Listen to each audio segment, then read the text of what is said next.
Ahora, a medida que esto avanza, que el tiempo avanza, cada vez estos folículos son más grandes, porque las células foliculares, recuerden, estimuladas por la FSH, continúan multiplicándose y cada vez secretan más líquido. Eso determina que las múltiples cavidades que se formen en el interior del folículo finalmente se van a unir en una sola gran cavidad. Y obviamente el folículo va a aumentar de tamaño, porque cada vez va a tener más células y cada vez va a tener más líquido. Ahora, recuerden ustedes que acompañando a todas estas células foliculares siempre sigue estando una membrana basal. Ahora, ¿qué pasa cuando se forman estos folículos antrales o concavidades? Por fuera de la membrana basal vamos a encontrar que otro grupo de células foliculares va a aparecer y va a formar una estructura. ¿De dónde provienen esas células foliculares que van a formar esa estructura? De células somáticas que están acá, por fuera o entre los folículos, que todavía no han experimentado diferenciación, pero son estimuladas por los cambios que han ocurrido en el folículo y esas células se diferencian y lo hacen a continuación de donde está la membrana basal.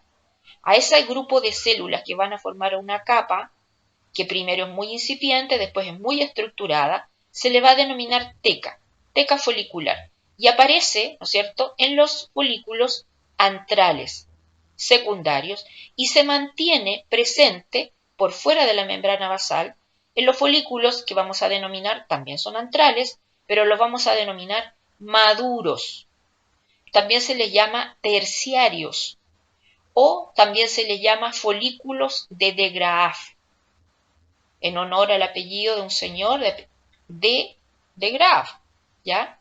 Entonces, estos folículos ahora maduros, que ya vamos a describir las características de ellos, estos folículos ahora van a expresar receptores no solamente para FSH, que ya los tenían, sino que ahora también para LH. ¿Y cuál es el estímulo para que desde la hipófisis comience a liberarse LH? Son los niveles de estrógeno en la sangre. Recuerden que estos folículos antrales, las células que están acá, producen estrógenos. Y a medida que avanzamos en este proceso de foliculogénesis, cada vez los niveles de estrógeno son mayores. Y esos niveles de estrógeno son percibidos a nivel del eje hipotálamo-hipófisis. Y esa es la señal para que desde la hipófisis ahora disminuyan los niveles de FSH, no van a desaparecer, pero comiencen a aumentar la producción de LH. Y estos folículos maduros, terciarios o de Graaf tienen receptores para esa hormona. Y esa hormona va a generar otros cambios en este folículo. Primero, van a disminuir las mitosis considerablemente, casi cesando, pero la actividad secretora de las células foliculares cada vez es mayor. Eso hace que este folículo aumente aún más de tamaño. Es tan grande el tamaño que tiene que comienza básicamente a apretar las paredes ováricas. Pero la LH no es la mayor relevancia lo que tiene. ¿Cuál es lo que nos va a interesar ahora? Mire, durante todo este tiempo, iba cambiando el folículo, pero el ovocito seguía siendo un ovocito 1 en profase 1 diploteno. Pero bajo el efecto de la LH, este ovocito va por fin a terminar su primera meiosis. La termina, o sea, acá. Termina la meiosis. Termina la meiosis 1 y se generan dos células hijas, pero de diferente tamaño.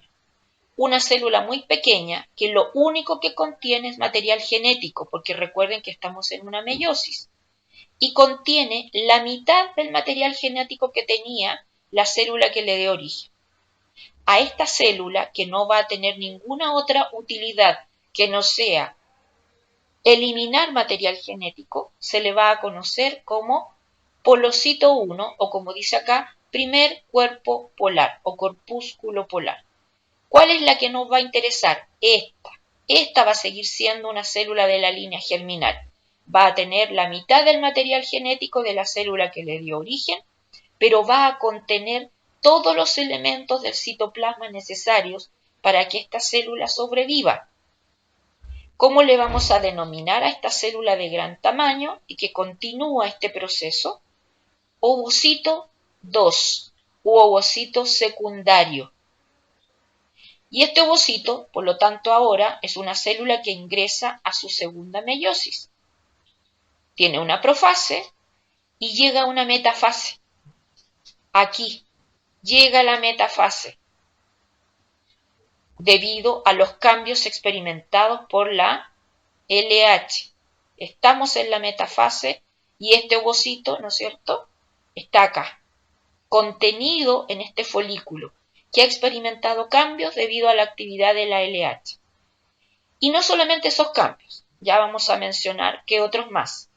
Bien, este folículo ahora está preparado para un proceso llamado ovulación. Después de todos los cambios que experimenta bajo el efecto de la LH, ocurre, bajo el estímulo de la misma LH, un proceso llamado ovulación, en donde este ovocito 2, ovocito secundario, detenido en metafase, es expulsado del ovario. Pero este ovocito no va solo, va acompañado, recuerden, de una zona pelúcida y también de otro grupo de células que experimentaron cambios, que ya lo vamos a mencionar cuando describamos con mayor detalle la ovulación.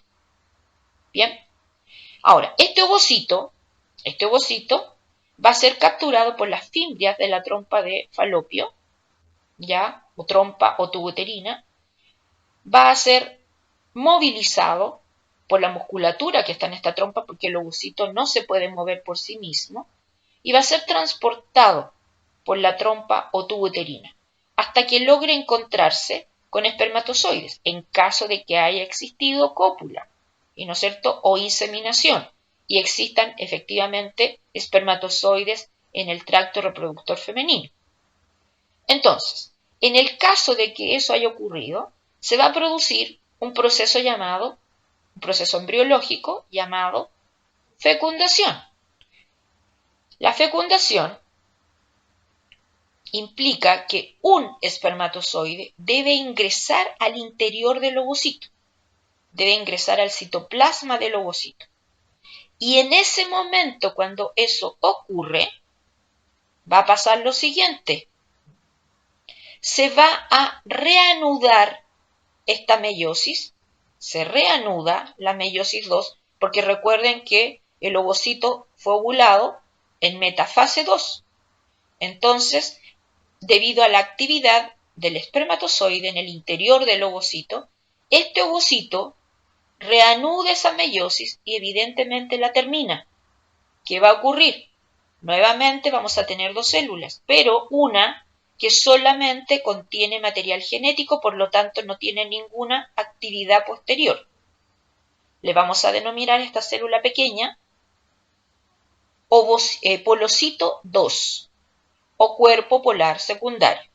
Pero la que sigue, y ahora sí va a ser una célula madura, porque por fin ha completado la meiosis, esta va a ser un óvulo, una célula completamente haploide. Este óvulo va a contener lo que vamos a denominar ahora un pronúcleo, o sea, una estructura nuclear con la mitad del material genético de su especie. Y solamente ahora, después de haberse producido la liberación del segundo polocito, el núcleo del espermatozoide que se encuentra por aquí, ¿no es cierto?, va a poder unirse a la estructura nuclear de este óvulo para formar lo que llamamos un cigoto. Y ahí recién termina la fecundación. ¿Ya? Por lo tanto, la palabra óvulo solamente se debe emplear cuando existe fecundación, no antes. Si se fijan, este proceso de liberación del ovocito desde el ovario se suele llamar ovulación. Y erróneamente le llamamos a esta célula óvulo. Lo correcto es hablar del ovocito. Óvulo solamente si hay fecundación. Y con eso termina la maduración de esta célula y termina la meiosis para dar paso, ¿no es cierto?, a la formación de un individuo. En los espermatozoides el proceso es distinto. Este espermatozoide que llega aquí a fecundar está completamente maduro, está completamente formado, no requiere de la unión con el ovocito para desarrollarse, ya está completamente desarrollado cuando llega acá. En cambio, el ovocito sí requiere la fertilización o la fecundación a partir de un espermatozoide. ¿Qué pasa si ocurrió la ovulación, si fue expulsado este ovocito y fue llevado, ¿no es cierto? Y nunca se encontró con un espermatozoide. Este ovocito van a pasar algunas horas y va a morir. ¿Ya? Porque la única forma de que siga existiendo es que termine su maduración, termine su división meiótica. Si no se encuentra con un espermatozoide, nunca va a completar este proceso, por lo tanto muere.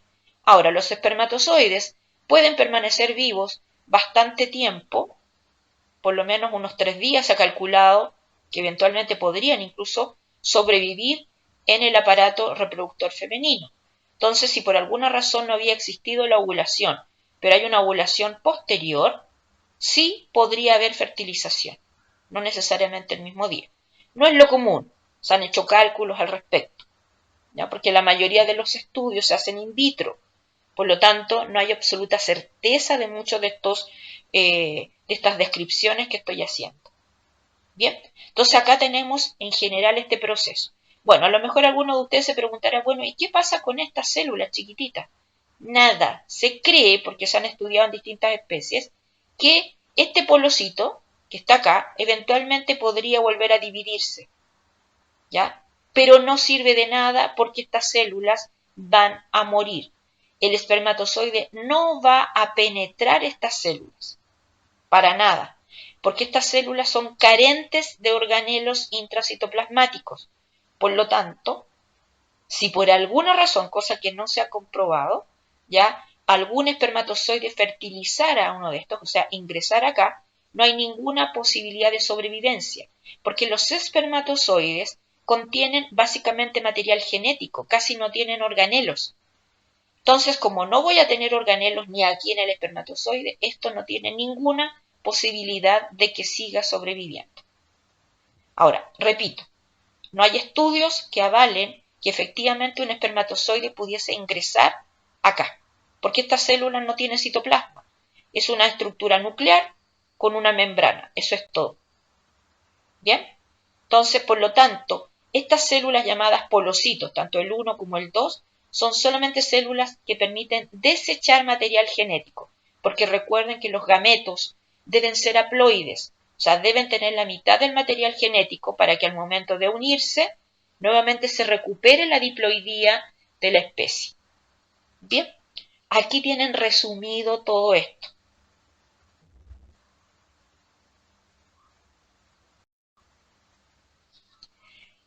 Bueno, este es un esquema que representa prácticamente todos los cambios que ocurren en el ovario a partir de la pubertad. Y lo que está descrito acá sucede mes a mes a partir de la pubertad. Vamos a describir la estructura ovárica. El ovario es un órgano macizo, ya compacto, significa que no tiene una cavidad. Y el ovario, al igual que otros órganos macizos, tiene una médula, tiene un hilio.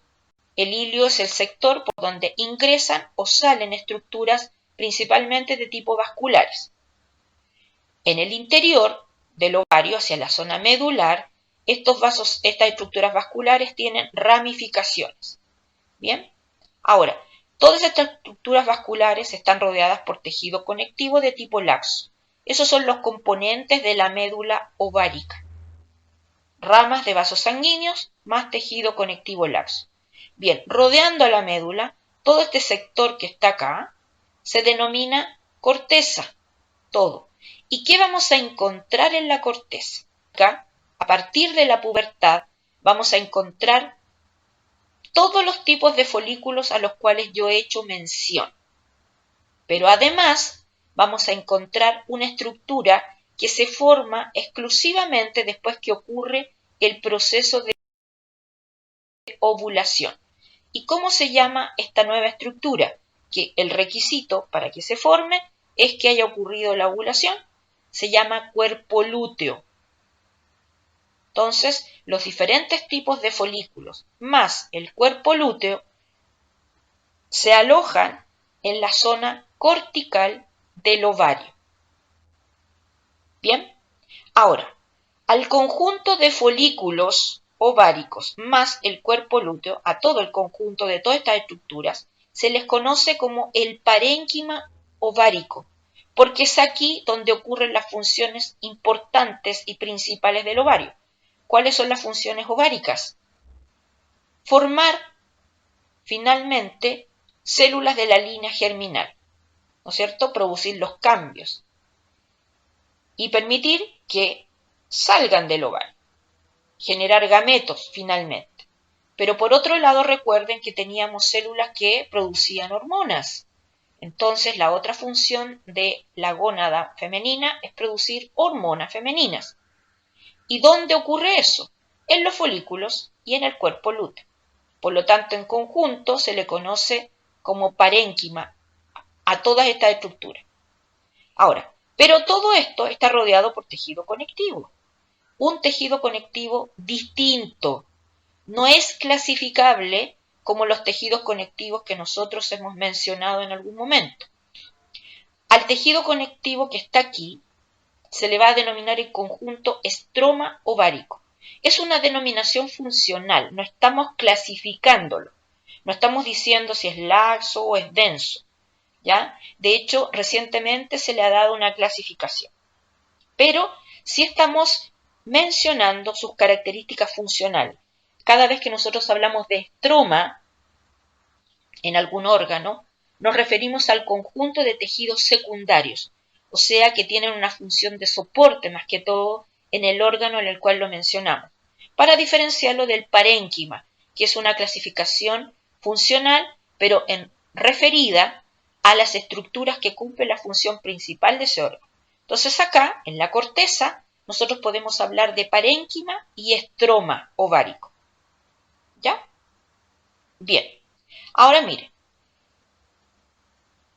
El ovario está revestido por un epitelio simple cúbico, llamado epitelio germinal o epitelio ovárico, pero es un epitelio simple cúbico.